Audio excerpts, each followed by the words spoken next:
whatever this might be. I looked up online, Modern Thinking Online, the simple definition of privilege. Here's the three things they said. They said it is a right or benefit that is given to some people and not to others, a special opportunity to do something that makes you proud, the advantage that wealthy and powerful people have over other people in a society. I mulled that over, and certainly those are definitions, but they're not mine. For me, privilege carries a different definition than the standard definition. I was born into a family of service, raised in a farming community. My maternal grandfather came here from Ireland during the potato famine and instilled so much into our lives. My mother, an Episcopalian, didn't talk a lot about church. She was too busy living her Christian life of service. I didn't know we were poor until I was in high school, but everybody else was poor, so that's why we didn't know. I went to work my junior year in high school for 27 cents an hour. Then later, after high school graduation, into the accounting field, later into antiques refinishing business, finally as a paramedic, and then retired as an LPN. I believe responsibility comes with privilege. I have very strong feelings about that.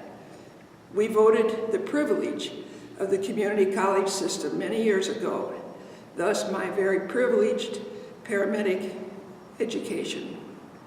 Back then, women were not paid to be paramedics. Who would want a woman to be a paramedic? But we were certainly welcome as volunteer paramedics. So I did that for a lot of years. I was finally hired by St. Louis County Emergency Department in 1982, and I worked for 10 years at Lambert Airport as a very happy paramedic. I also, during those early years and continuing on, taught CPR and first aid response out in the rural area. I was welcome everywhere as a teacher.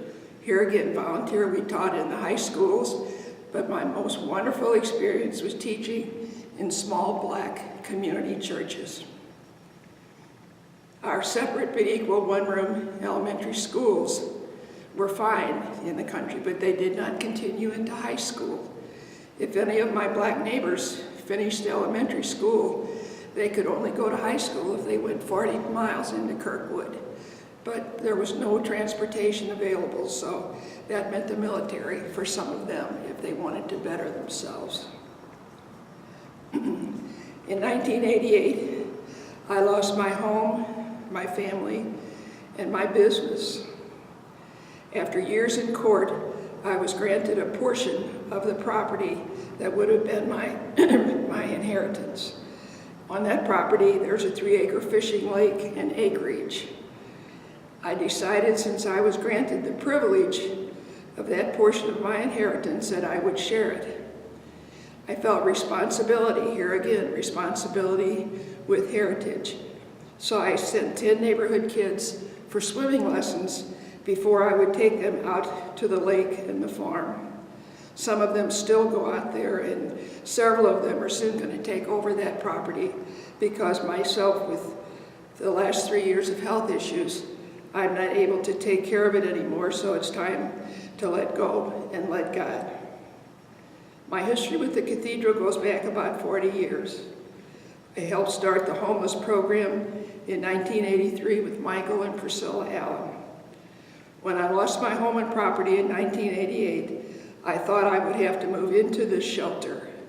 However, an elderly friend befriended me, offered me a sleeping room, and I was later able to buy my little one-bedroom home in Overland, where I still live. I moved in there in 1991.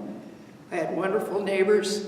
The street was full of kids, mostly boys, but we had a great time. I taught woodworking to those kids since I was from the antique business. I knew how to use tools. I taught woodworking there in my neighborhood. Sunday morning, my table was filled with neighborhood kids for breakfast. And I overheard one day about 4 say, "You can come to Carol's for breakfast, but it means you got to go to church and Sunday school, but she'll take you someplace afterwards, and she lets us pick where we go afterwards." Those kids are now grown, most of them with families of their own. I'm age 79 now. I still see privilege differently. I've come to see it as a blessing as well as a responsibility. Although I'm still considered low income, I learned early on money didn't mean a lot. I was blessed with a family that taught me to make do and share whatever my blessings are along this journey. Thus, to me, privilege for me carries a different definition. Thanks a lot.